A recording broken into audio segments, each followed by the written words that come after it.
You know, people today think everything gets solved with lawyers or violence, but back in 1987, when I was 34 years old and had just gotten word that my wife Maria was carrying our first child, I learned the most important lesson about protecting what you've built without destroying the community that sustains you.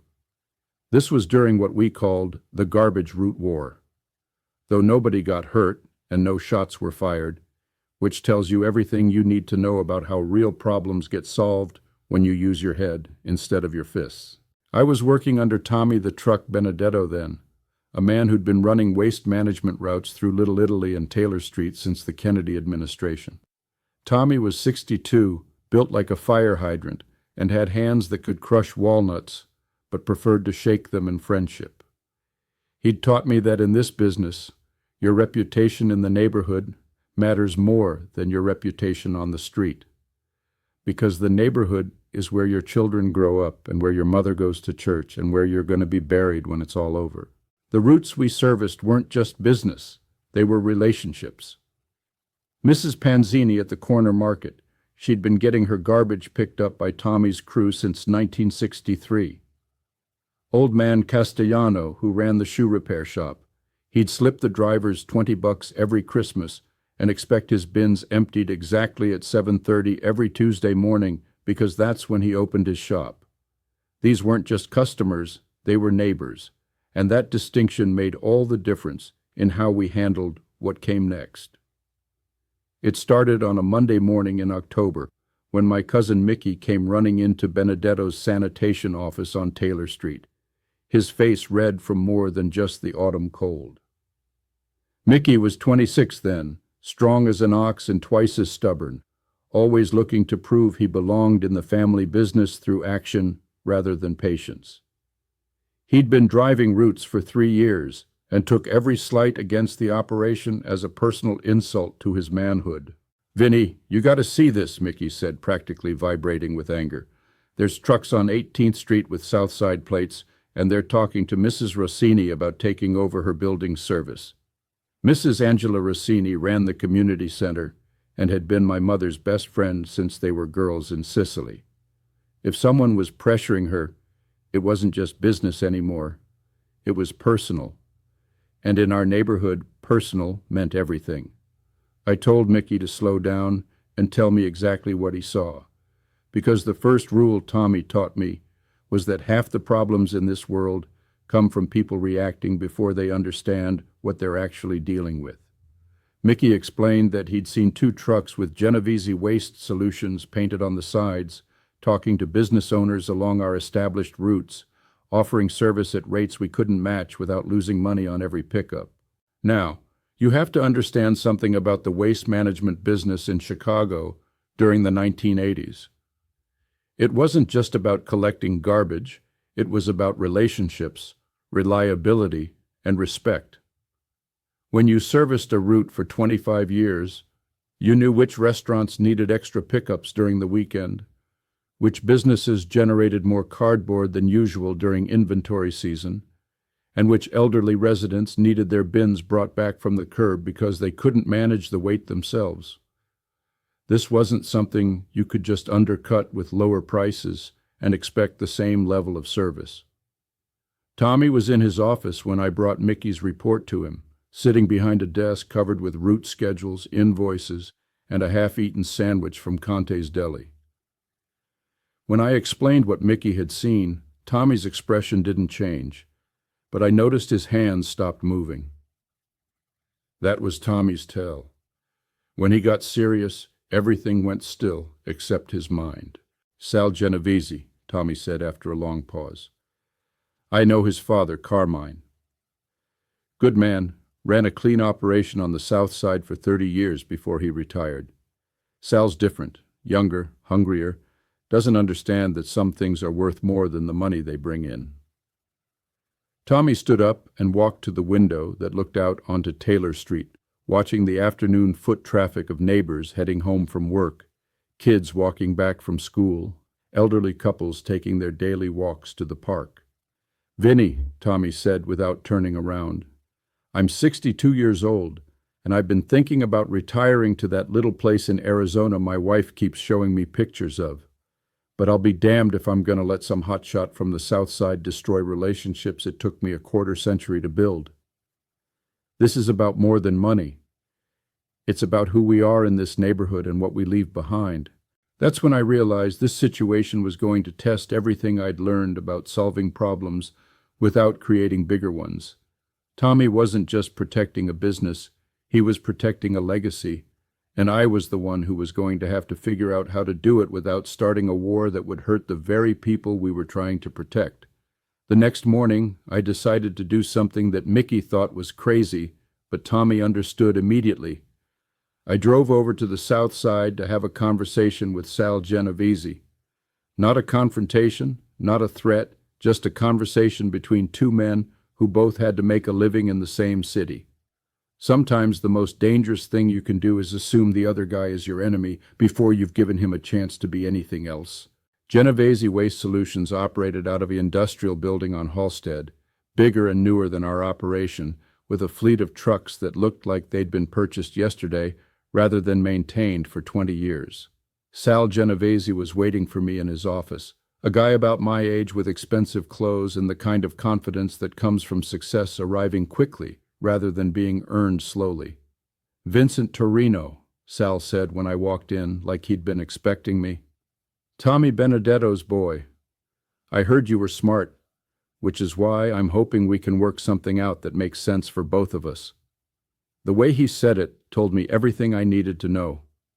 He'd done his homework on our operation and was prepared to negotiate, which meant he was smart enough to know that a war would cost everybody more than a deal.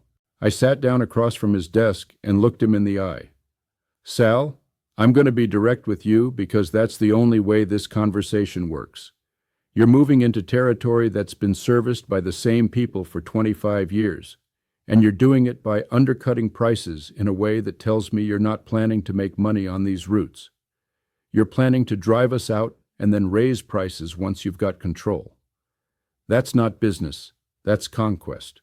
And conquest has consequences nobody wants to deal with." Sal leaned back in his chair and smiled, but it wasn't a friendly smile. "Vincent, this is America. Competition is what makes the system work. If Tommy can't match my prices, maybe it's time for him to retire to Arizona like I hear he's been talking about."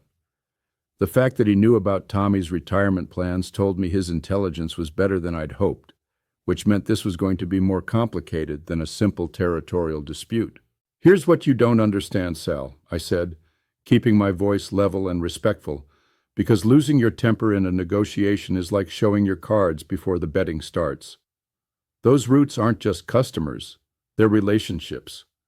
Mrs. Panzini has been getting her garbage picked up by the same crew for 24 years. When her husband died 5 years ago, Tommy's drivers helped carry his casket at the funeral. When her grandson graduated high school, she gave each driver a bottle of wine her late husband made in the basement. You can undercut our prices, but you can't undercut 24 years of being part of the neighborhood. That's when Sal's expression changed, and I could see him calculating something behind his eyes. "Vincent, I respect what you're saying, but respect doesn't pay for truck maintenance or driver salaries. I've got investors who expect returns, and I've got expansion goals that require new territory. This isn't personal, it's just business." "Everything is personal, Sal," I replied. "That's the first thing you learn when you're trying to build something that lasts longer than the next quarterly report. But I understand you've got pressures too, so let me ask you a question. What if there was a way for you to expand your operation without destroying ours? What if there was more opportunity in cooperation than there is in conquest?" I could see I had his attention now, so I continued. "Chicago's a big city, and the waste management business is changing. The city's talking about new recycling requirements, environmental regulations, commercial contracts that are going to require bigger operations and more sophisticated equipment. Tommy's been thinking about retirement, and I've been thinking about the future.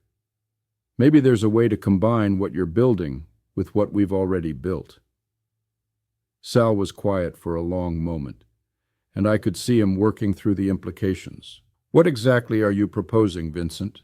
I'm proposing that we meet again, but next time we bring Tommy and maybe one of your investors, and we talk about partnership instead of warfare. Because here's what I think you've figured out, but maybe haven't said out loud yet. You can take our roots, but you can't take our relationships. And without the relationships, those roots are just addresses on a map instead of the foundation of a business that's been profitable for 25 years. That meeting ended with an agreement to meet again the following week, and I drove back to Taylor Street knowing that the real work was just beginning. When I told Tommy about the conversation, he was quiet for a long time before he spoke. Vinny, you handled that exactly right. But now comes the hard part, convincing our people that sometimes the best way to win is to share the victory. The next few days were spent talking to everyone who mattered in our operation. The drivers, the mechanics, the office staff, and most importantly, the customers.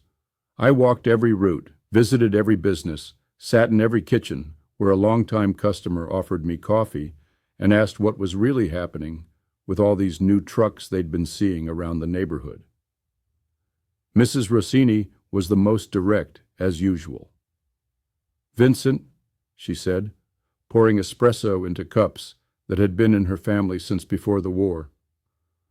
I've been watching you grow up in this neighborhood since you were Mickey's age, and I've seen you turn into the kind of man who solves problems instead of creating them. But I need to know, if we stick with Tommy's service, are we going to be safe from whatever this territorial dispute becomes? Mrs. Rossini, I said, you're going to be safe because that's what we're working to guarantee. But more than that, you're going to continue getting the same service you've been getting for 20 years from people who know that when your arthritis is acting up, the bins need to be carried back to your building instead of left at the curb. That's not something you can get from the lowest bidder. These conversations taught me something crucial about negotiation. Before you can make a deal with your opponent, you have to make sure your own people understand what you're trying to accomplish and why it's worth the risk. Change is scary, especially when you're talking about changing something that's been working for decades. But sometimes change is the only way to preserve what matters most. The second meeting took place the following Thursday at a restaurant on the near north side, neutral territory where neither Tommy nor Sal would feel like they were negotiating from a position of weakness. Tommy brought me and our bookkeeper, a sharp woman named Carol, who knew every number in our operation. Sal brought his business partner, a guy named Frank Ricci, who turned out to be more reasonable than I'd expected, and their accountant. Tommy started the conversation with something that surprised everyone, including me. Sal, before we talk business, I want you to know something about the routes you're trying to take over. Route 18, which includes Mrs. Panzini's market, has been profitable every single month for 23 years. Route 22, which covers the restaurants on Taylor Street, generates 15% more revenue than similar routes in other neighborhoods because those restaurant owners trust us enough to call when they need extra service during busy periods rather than switching to a competitor. Sal looked interested but skeptical. Tommy, with respect, customer loyalty is great until someone offers better service at a lower price. Customer loyalty, Tommy replied, is what happens when you provide better service at a fair price for so long that people stop thinking of you as a vendor and start thinking of you as part of the neighborhood. That's not something you can compete with by undercutting prices for 6 months and then raising them once you've driven out the competition. Frank Ricci, Sal's partner, leaned forward. What are you proposing, Tommy? I'm proposing that instead of fighting over territory that's profitable for one of us, we figure out how to make it more profitable for both of us. Vincent's been doing research on the new city contracts coming up for bid, recycling programs, commercial waste management for the new developments going up downtown, hazardous material disposal for the hospitals and laboratories. Those contracts require bigger operations, more sophisticated equipment, and the kind of track record that demonstrates reliability over time. I pulled out the folder I'd prepared with information about upcoming city contracts. Sal, your operation has the modern equipment and the capital for expansion. Our operation has the established relationships and the proven track record of service reliability. Separately, neither of us is going to win the big contracts that represent the future of this business. Together, we might be able to build something that's more profitable than what either of us could accomplish alone. The negotiation that followed took 3 more meetings and involved more details than I can cover in one story, but the basic framework was elegant in its simplicity. Tommy would maintain control of his established routes and relationships, while gradually transitioning to a consulting role as Sal's operation took on the larger, more technical contracts that required newer equipment and more capital. Mickey and our other drivers would have the opportunity to join Sal's operation at their current salaries, with the understanding that they'd be servicing both old and new accounts. Most importantly, the transition would happen slowly, over 2 years, giving our longtime customers time to get comfortable with the new arrangements and ensuring that the personal relationships that made our route so stable would be preserved rather than disrupted. The key to making it work was something I learned from watching Tommy negotiate. Everyone had to get something they needed, not just something they wanted. Sal needed territory and growth to satisfy his investors. Tommy needed security for his retirement and protection for his legacy. Our drivers needed job security and the opportunity for advancement. Our customers needed continued reliable service without the disruption of a territory war. But the most important element was trust, and trust had to be earned through actions rather than promises. The first test came 2 months into the transition when Mrs. Panzini called our office complaining that her new driver from Sal's crew wasn't bringing her bins back to the same spot behind her store. Instead of just telling her to call Sal's office, I drove over to her store, talked to her about exactly where she needed the bins placed, and then called the driver to explain not just what she wanted, but why it mattered. Mrs. Panzini was 78 years old, had been in the neighborhood longer than any of us, and deserved the kind of service that recognized her as a person rather than just an account number. That driver, a young guy named Tony Marchetti, turned out to be smart enough to understand that good service was about more than just collecting garbage efficiently. Within a month, he was stopping by Mrs. Panzini's store to check if she needed anything from the pharmacy when he was making his rounds, the same way our drivers had been doing for years. That's when I knew the transition was going to work. Not because the contract was well written, but because the people involved understood what we were trying to preserve. The second test was bigger and more complicated. 6 months into the transition, one of the new downtown contracts Sal had won required emergency service on a weekend when half his regular crew was unavailable. Instead of scrambling to find temporary drivers who didn't know the routes, Sal called Tommy, and Tommy called our guys, and by Sunday morning, we had a combined crew handling the emergency service like we'd been working together for years instead of months. That's when the real lesson of the garbage route war became clear to me. Competition doesn't have to mean conquest, and protecting what you've built doesn't require destroying what someone else is trying to build. Sometimes the smartest strategy is finding a way for everyone to win more than they could win alone, even if it means sharing control of something you used to own completely. Mickey, who'd been skeptical of the whole arrangement from the beginning, came to me after that weekend and said something that stuck with me. "Vinny, I thought you were crazy when you wanted to negotiate instead of fight. But now I see what you were doing. We didn't lose our roots, we expanded them. We didn't lose our relationships, we strengthened them. And we didn't lose our reputation. We enhanced it by showing that we're smart enough to solve problems without creating bigger ones." The arrangement worked so well that within 18 months, the combined operation had won 3 major city contracts and expanded into suburbs that neither Tommy nor Sal could have serviced alone. Tommy retired to Arizona with enough money to buy the house his wife had been dreaming about, plus a consulting contract that kept him involved in the business without the daily stress of running it. Mickey became a supervisor in the expanded operation, earning more money and learning more about the business than he ever would have in the original setup. But the most important outcome was what happened in the neighborhood. Instead of a territory war that would have disrupted service and created uncertainty for everyone, the transition preserved the relationships that made our routes valuable, while improving the service through better equipment and more resources. Mrs. Panzini still gets her garbage picked up at exactly the same time by people who know her name and care about her needs. The restaurants on Taylor Street still get reliable service from drivers who understand their business cycles and seasonal needs. 3 years later, when my son Vincent Jr. was learning to walk, I'd take him for strolls through the neighborhood and see the same garbage trucks servicing the same routes, with some of the same drivers and some new ones, all of them understanding that their job was about more than just collecting trash. It was about being part of a community that valued reliability, respect, and relationships over the short-term profits that come from treating people like account numbers instead of neighbors. That's the lesson I learned from the garbage route war. And it's a lesson that applies to every aspect of business and life.